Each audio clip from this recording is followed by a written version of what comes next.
am Rebekah Scott, your very own host of The Encourager. I am speaking to you from my home in Valley Springs, South Dakota, in my little studio shop here. I am a wife, I am a mother of 4, and I am an aspiring entrepreneur and the owner and designer of Rebekah Scott Designs. I sew and design purses and accessories, and now I have started this podcast as well. Thank you so much for taking the time to tune in today.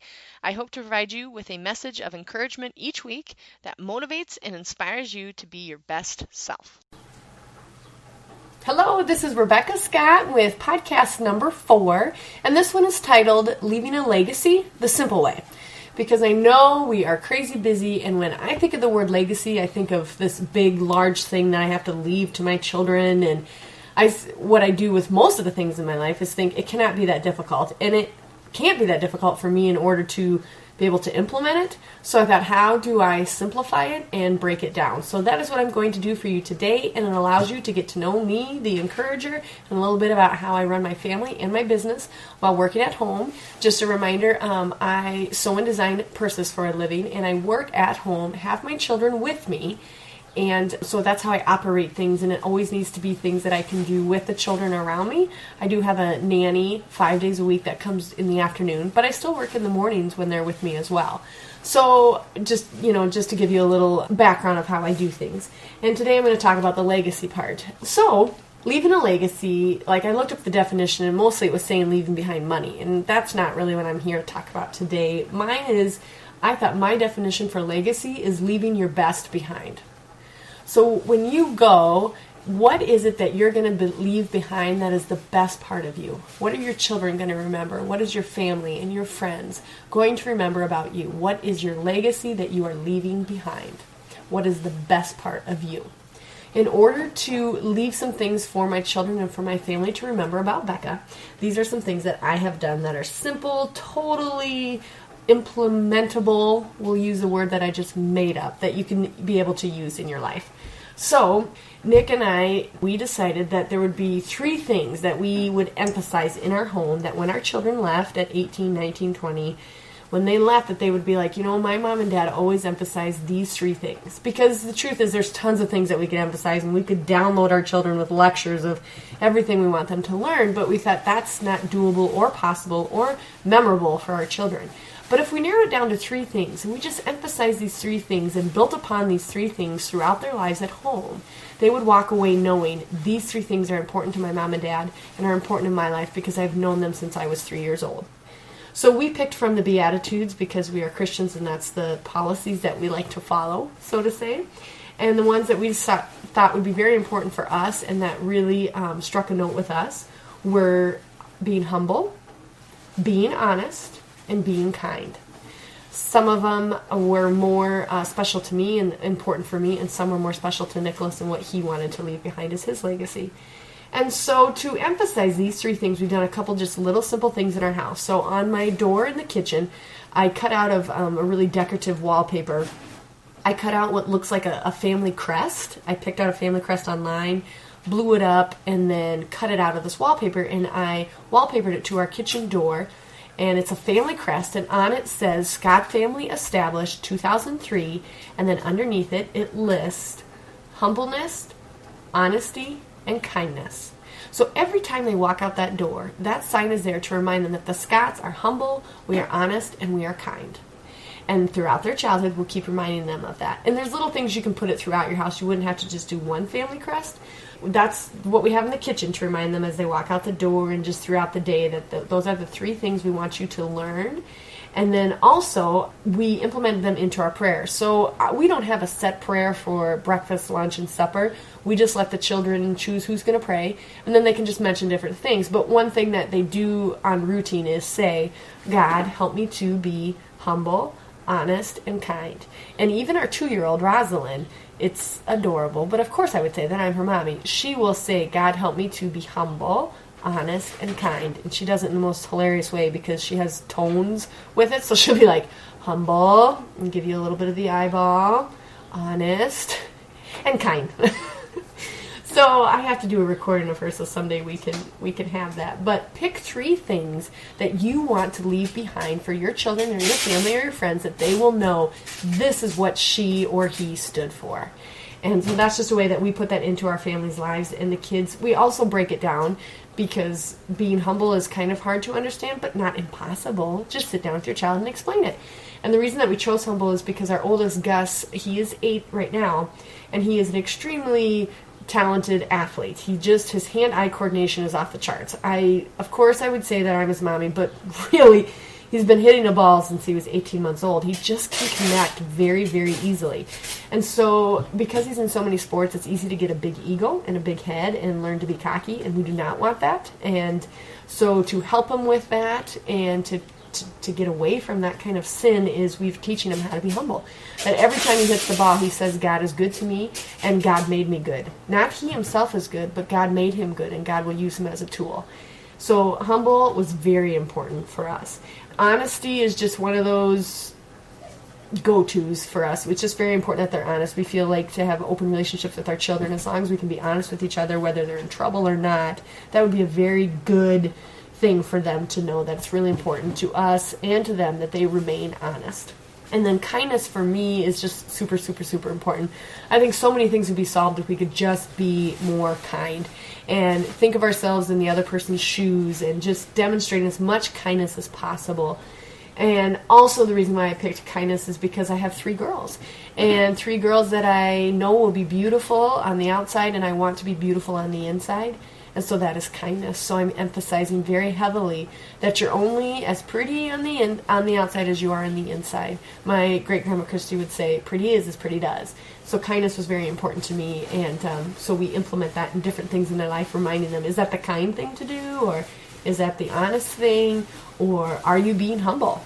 And just reminding them of these 3 things to emphasize in their lives. So they will definitely know when they leave this house that the 3 things Mom and Dad always emphasize is that Scots are humble, honest, and kind. So that explains part of how I'm leaving a legacy. Another way that I wanted to leave a legacy for my children is by journaling to them. And so I just went out to Walmart or Target or wherever and just bought 4 very simple notebooks. And I don't even think they're a large size notebook, but buy some journals. And then I journal to them every Thursday morning at 7:15. By scheduling it out, I make sure that I do it. It becomes routine. It's something that I look forward to. I don't think it would be possible to do it every day. It's just not possible with 4 children and running my business, but it is possible to do it once a week and commit. It probably takes me about 25 minutes to do all 4 of the children, and then also my prayer journal, which takes another 10 minutes. So about 35 minutes a week I commit to journaling to these children. And in my journal to the children, it just says, Dear Gus, and then it says the date and what's been going on that week for him, whether it's something that he learned and that he shared with us at the dinner table, or something in school or sports. So what's going on in his current life that he will think is interesting when he goes back to read these when he's older. And then also I end it with a prayer about his life and what I want to see happening for him, or maybe what he's struggling with. And then also sometimes about once a month I mention his wife or any of my children's future partners. I just pray for them, that they'll be a blessing to him and that they're holding themselves accountable, and that my children are also holding them accountable to that relationship that they will eventually have. And maybe it's just a way of my mama heart feeling better about it and having to say goodbye or let go a little bit. So I end it with that, and then, love mommy, and just a little note about our nicknames for each other and something special. So that's how another way that I leave a legacy for the children is journaling. And then I also journal myself. And I make my prayer journal, mine is not a super private prayer journal, which maybe it needs to be for you. But I just like to have a record of what I've been praying about in my life, and so that someday someone could read it. And whether that's my husband or my children or whatever the scenario is, my prayer journal is open for people to read. But that may not be what you want to do. But I encourage you to journal, because it's just a way of communicating on a much deeper level with God and with yourself and some of the things that you want to see happening in your life. So that covers the journaling part. Also, my husband Nick will kick in maybe once every 2 or 3 months. He'll also have a journal entry for the kids. He's not on board with journaling yet, but that doesn't mean I'm still going to keep convincing him that he needs to do it. So it's fun for them to see Daddy's handwriting in their journals as well. So if I urge just enough, he'll do a little excerpt for him as well. Another thing that I make sure that I do in order to leave a legacy is that I have scheduled memories. So what I mean by that is I just do things that I know that they're going to remember. You know, when you think back to your childhood and you're like, oh my gosh, remember when we went to the lake every single weekend? When your parents go, no, we didn't, honey. I don't know why you remember that. It's because it was very, very, very memorable to you. Even if it wasn't every weekend, you've created this romance around it. I want the same for my children. So I want to do things that they think are traditions when really we didn't do it every weekend, but they remember thinking it was so memorable and romantic. So some of those things that I thought, I for sure want my children to have time in the kitchen with me because my mom was a good 4-H'er and a Becky Holmecke and taught me how to bake and cook and be in the kitchen and how to clean up after myself. And so I think it was really important for my children, including my son, to have that time with me. So we do caramel rolls. That's our thing. And I'm not near as good as my mom or my grandma, but I'm getting there. I'm getting more practice. My husband says I can practice as much as I want. But they will remember, and the smell, when I lay out the bread to put the cinnamon and the butter on it, still makes me emotional because I can remember Saturday evenings on the big counter in Phillips, South Dakota, laying out the rolls with my mom. And I want my children to have that same memory because smell is the most memory-inducing sensory thing. So smell is important. So for me, I do caramel rolls with the children so they remember that. And then we also do lots and lots of long walks. We live in the Midwest in Valley Springs, South Dakota on a farm. It's a 5th-generation farm. And there's quite a lot of gravel roads surrounding us. And so we go for long walks at night. We go to listen to the frogs. We listen to the birds. We walk over and see our horses. We see the baby calves in the spring and the summer. Just creating these memories of these long walks at a pace that is a child's pace. It helps me to slow and unwind my day. And it helps them to connect with mommy and daddy. Sometimes we don't even exchange a lot of words. But just holding their hands and laying your hands on them and touching them, just loving on them is all they need to remember. Remember, we always would go for long walks.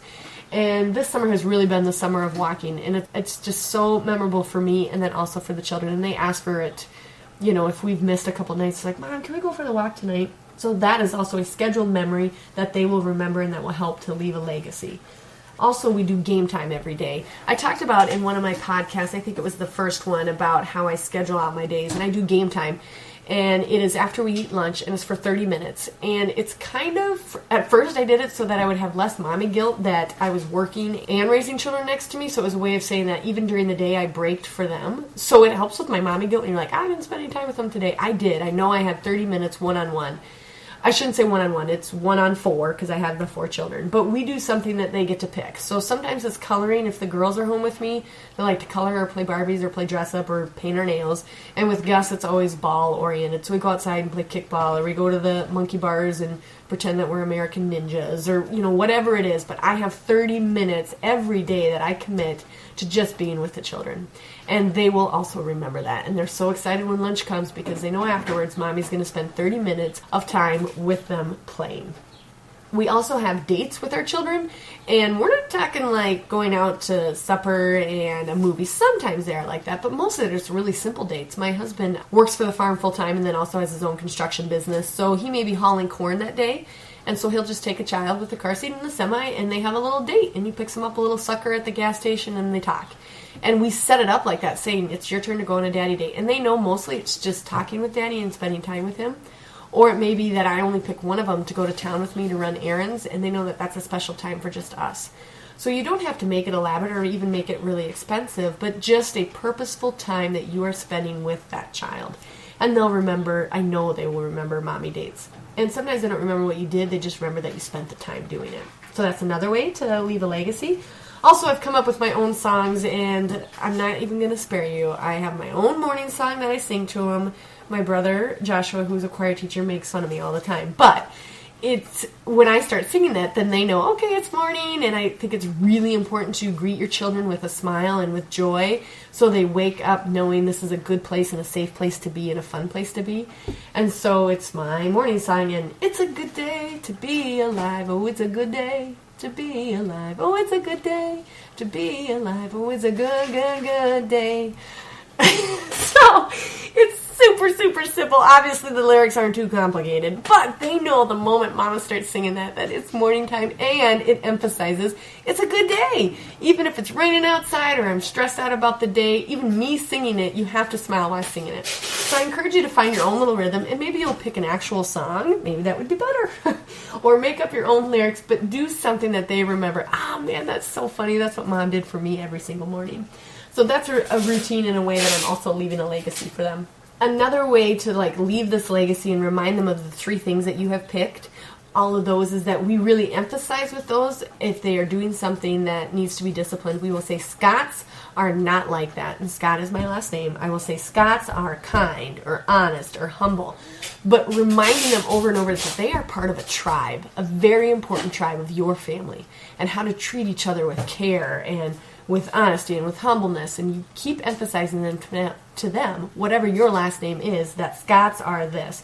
And then we also say Christians are this, because we identify with that and identify with Christ. Also, for my little girls, my son isn't too much into it, but eventually I would like to get him into it. While I am doing their hair in the mirror in the morning, I make them say affirmations into the mirror. And this I got from a YouTube video years ago, and it's the cutest thing, these 2 little twins saying in the mirror, I can do good today. And you can make it elaborate and have 3 sentences that they say into the mirror, or just 1. And for us right now, with their age, we just do 1. And they are required to look in the mirror. They are required to smile while saying, I can do good today. And it's just an emphasis on all the good that they could do in one day, whether it's for each other or for others or just for themselves, is that they can do good today. We emphasize the word good a lot in our house. So that's a really fun way for your little ones to get involved with you also. And then they always ask me, Mommy, you do it. And I do it too. So it's important to set up these little tiny scheduled memories for your children to take away when they leave your home and into the big world. So that's a way you can leave legacies in a very simple, doable way. I will expound upon this in later episodes when I think of even more things to do in order to leave a legacy for my children. But thank you very much. I hope that you will listen again to The Encourager in the future, and that you will leave me some reviews, because that's how we get our ratings for the podcast, and I look forward to speaking again. Thank you. Again, thank you so much for joining me today. As always, be sure to make time to nurture your family and grow your faith this week, and find what you are passionate about, and learn how to balance and prioritize your life. I hope you have enjoyed today's episode, and I hope you join me again next week on The Encourager.